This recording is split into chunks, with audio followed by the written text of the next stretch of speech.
Oke teman-teman, kembali lagi di podcast kami, di podcast Tunya Tanya.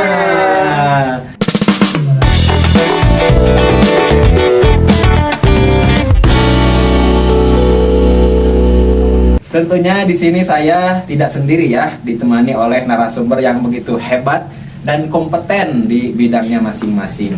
Di sebelah kanan saya ada Teh Rohima. Hai. Bagaimana Teh Rohima kabarnya? Alhamdulillah baik. Alhamdulillah. Dan di sebelah kiri saya ada A.A. Panji. Hai Memang Panji. Halo.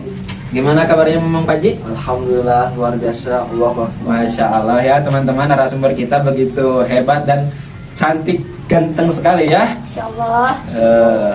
Nah jadi teman-teman, pada podcast kali ini kita akan membahas topik mengenai membiasakan akhlak terpuji dalam kehidupan sehari-hari, yang dimana akhlak terpuji ini adalah akhlak mahmudah, akhlak yang baik yang harus kita biasakan dan kita terapkan dalam kehidupan sehari-hari. Adapun kebiasaan ataupun akhlak terpuji ini diantaranya ada ikhtiar, kemudian tawakal, ada sabar, syukur, kemudian qanaah. Nah, kelima sifat ini akan kita bahas dan akan kita kupas secara mendalam oleh narasumber kita nanti. Baik teman-teman, kita masuk ke pembahasan yang pertama, yaitu terkait ikhtiar. Nah, ikhtiar ini adalah salah satu bentuk usaha kita ketika ingin mencapai sesuatu, ketika ingin memperoleh sesuatu. Tetapi dalam pelaksanaannya kita susah gitu menerapkan ikhtiar ini. Terkadang kita itu kalau misalkan gagal suka baperan gitu, suka mudah menyerah. Nah, menurut Teh Ima, nah gimana sih cara membiasakan ikhtiar ini tanpa kita baperan gitu ketika kita gagal? Jadi untuk ikhtiar itu awal dari proses gitu kan. Kalau gagal berarti kita sedang di tahap belajar gitu kan, Ya. tadi belajar. Jangan takut gagal, kita harus terus belajar. Yang penting kita udah berusaha gitu kan. Mindset saya dari dulu kalau kita ikhtiar terus gagal itu tuh awal dari kesuksesan. Jadi sampai saat ini saya tidak pernah takut gagal gitu, karena Ya. gagal itu awal-awal untuk kita meraih kesuksesan. Baik, mantap sekali jawabannya. Lalu bagaimana menurut A.A. Panji? Menurut saya ikhtiar itu cara kita, mindset kita itu harus diubah terlebih dahulu. Ya betul. Jangan fokus dulu kepada hasilnya, tapi nikmatin saja prosesnya. Kalau gagal, ya anggap aja itu sebagai bentuk latihan, Ya, latihan. untuk mengupgrade diri supaya hidup kita jauh lebih baik. Ya, betul. Dan kita udah berusaha semaksimal mungkin, Ya. tapi hasilnya nihil, ya harus coba lagi dan bangkit lagi. Nah, jadi teman-teman, mindsetnya itu harus kita rubah terlebih dahulu ya. Jadi ketika kita gagal itu, kita harus bisa menjadikan kegagalan itu sebagai proses ataupun tahap dalam pembelajaran kita.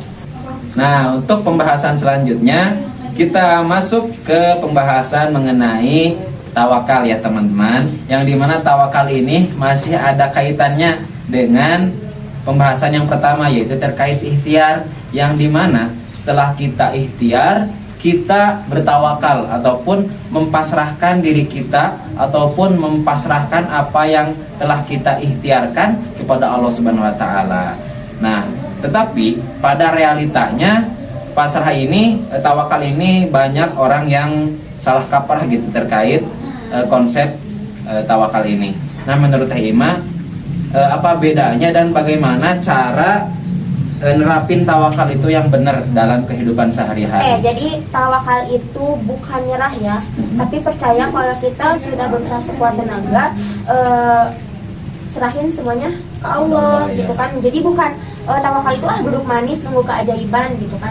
Tawakal itu kita harus berusaha sekuat tenaga, baru kita serahin semuanya ke Allah. Udah diserahin, tetap aja berusaha, jangan Iya. nunggu keajaiban Ya gitu. betul sekali. Oke.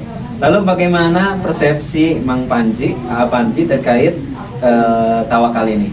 Benar yang dikatakan Teh Ima, tawakal itu bukan artinya menyerah ataupun pasrah. Ya.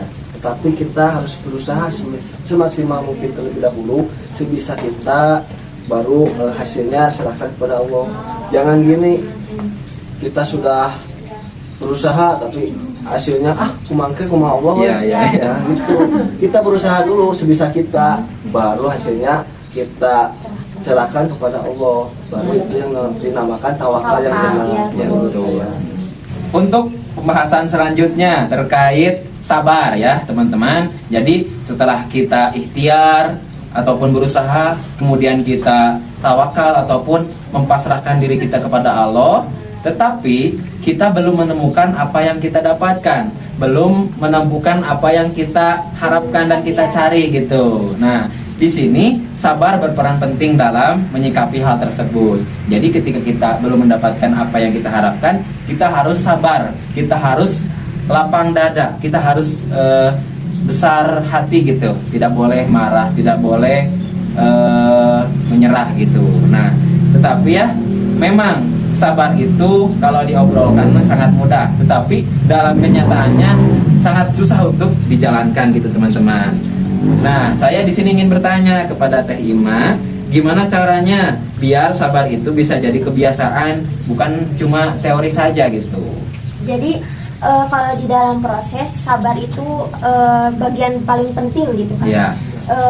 Untuk gimana sih caranya kita jadi sabar gitu, yaitu dengan dilatih.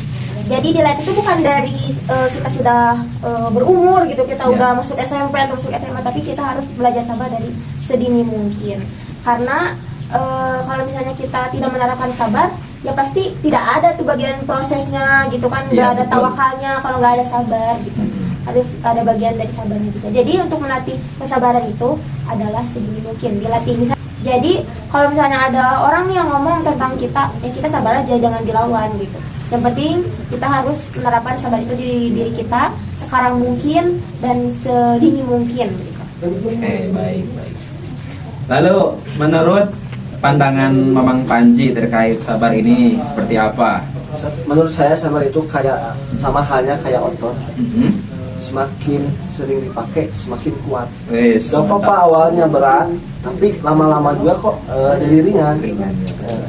Mulai dari hal kecil terlebih dahulu belajar dari menunggu giliran saat ngantri, sabar dalam menunggu lampu merah, Iya, sabar dari omongan tetangga, bisikan tetangga, Iya, betul. sabar dan jangan diladenin.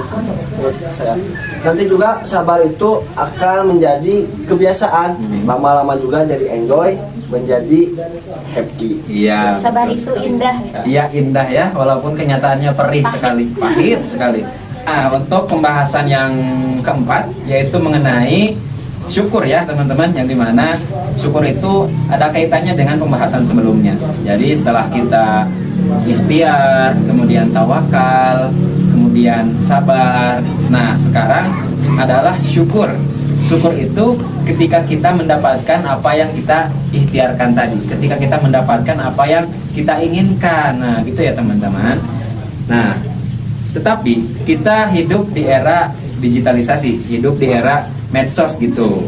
Isinya kadang ada yang pamer semua, pamer harta, pamer kekayaan gitu. Nah, saya ingin bertanya kepada Teh Ima, gimana sih caranya agar kita tetap bersyukur di tengah godaan flexing yang sana sini gitu.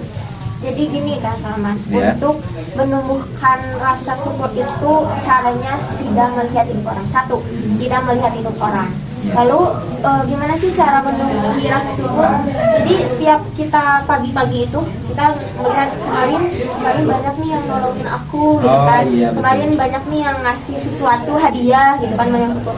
Terus tetangga mah kok beli ini gitu kan, tetangga Iya. beli ini, tapi tetangga nggak punya apa yang kita miliki. Jadi jangan terlalu lihat hidup orang, lihat diri kita sendiri. Apa yang kita punya kita syukuri. Kalau kita udah syukur, insya Allah nikmatnya diperbanyak oleh Allah. Baik, mantap sekali. Bagaimana menurut AA Panji terkait syukur ini?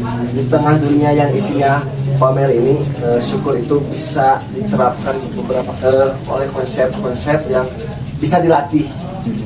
Contohnya kita benar jangan melihat dari orang lain, Ya. jangan melihat ke atas, lihatlah ke bawah.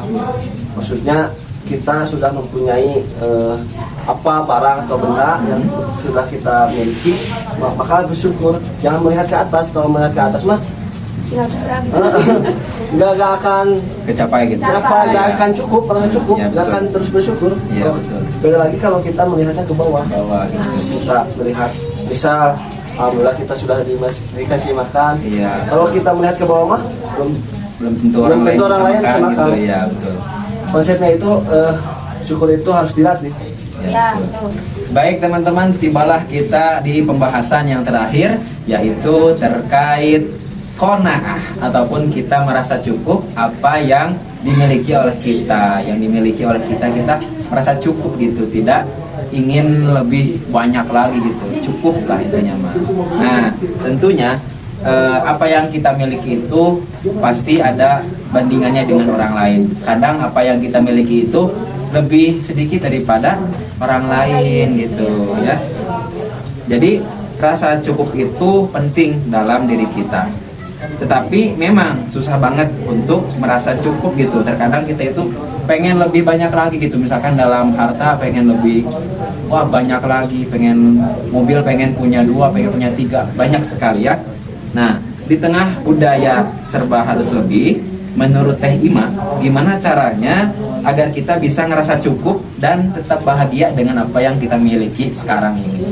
Jadi caranya untuk merasa cukup itu harus ditanya dari sendiri gitu, apa kita tuh butuh ini gitu kan. Misalnya kita udah membeli barang sesuatu, misalnya sepatu gitu kan. Yeah. Lalu kita iri juga nih sama orang udah beli sepatunya lebih keren, lebih meningkat gitu kan.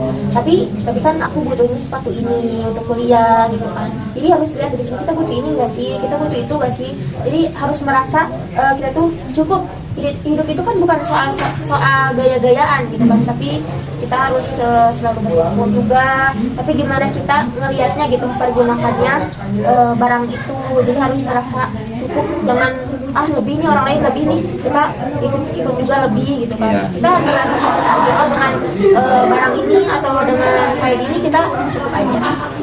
Oke. Nah, gimana menurut pandangan Mamang Panji terkait masalah tersebut? Qanaah atau ngerasa cukup itu bukan berarti kita gak punya mimpi, tapi kita harus tahu batasan untuk stop membandingkan. Misalnya contoh, keinginan dan kebutuhan itu harus dipisahkan. Ya. Terkadang orang-orang itu keinginannya melampaui batas ya. Ya, betul. Melampaui batas banget. Misalnya besok ingin sepatu atau ini, itu artinya pemborosan. Ya. Kalau kita tidak memanage keinginan sebaik mungkin, maka kita tidak merasa cukup, tidak bisa merasa cukup terus-menerus. Ya, betul. Jadi harus di stop atau di manage. Jadi manage kembali ya keinginannya. Jadi harus menyesuaikan juga dengan apa yang kita miliki ya. Dengan isi dompet terutama itu harus disesuaikan. Baiklah teman-teman, setelah kita tadi membahas mengenai membiasakan akhlak terpuji seperti ikhtiar, kemudian tawakal, qanaah dan lain sebagainya, itu tentunya kita harus mempunyai prinsip ataupun cara agar kita bisa menerapkan itu dalam kehidupan sehari-hari. Nah, saya ingin bertanya kepada Teh Ima, salah satu ataupun memberikan satu pesan ataupun prinsip hidup yang akan menjadi pegangan agar bisa menerapkan akhlak-akhlak terpuji yang tadi itu dalam kehidupan sehari-hari. Oke, yang pertama, hidup itu bukan berlomba-lomba. Boleh berlomba-lomba tapi dengan kebaikan. Gitu. Kalau kita berlomba-lomba dengan duniawi, itu hati itu tuh nggak pernah tenang gitu kan.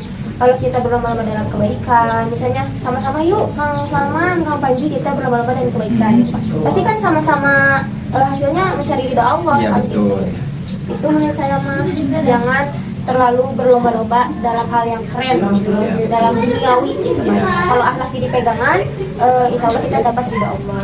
Masya Allah sekali ya. Gimana menurut saya satu prinsip yang harus kita pegang. Ya. Kalau menurut saya, lakuin yang terbaik, syukuri yang ada, lalu serahin saja kepada Allah. Ya. Kalau ini kita pegang, insya Allah ikhtiar jalan, qanaah jalan, syukur nempel, dan juga tawakal menetap. Dan qanaah pun menjadi ngikutin. Hidup jadi ringan dan hati pun jadi tenang. Ya, betul. Jadi teman-teman, inti dari saya ya, semuanya itu harus dibiasakan dari hal-hal yang terkecil terlebih dahulu, baru nanti naik step by step menuju yang lebih atasnya lagi ya teman-teman. Jadi begitu ya prinsipnya, intinya tetap konsisten dan istiqomah lah ya, karena yang namanya istiqomah itu susah, tapi kita harus terbiasa dan membiasakannya. Mungkin itu saja pembahasan podcast kali ini. Podcast apa? Podcast Tunya Tanya. Terima kasih kepada Teh Ima, kemudian Panji yang sudah bersedia untuk memantik, untuk memberikan sharingnya dan ilmunya ya terkait pembahasan yang tadi. Semoga bisa bermanfaat bagi teman-teman sekalian. Terima kasih ya sudah atas kunjungan ataupun terima kasih atas perhatiannya. Mohon maaf masih banyak kekurangan dan khilafnya. Wallahu muwaffiq ila aqwamit thoriq. Wassalamualaikum warahmatullahi wabarakatuh. Waalaikumsalam.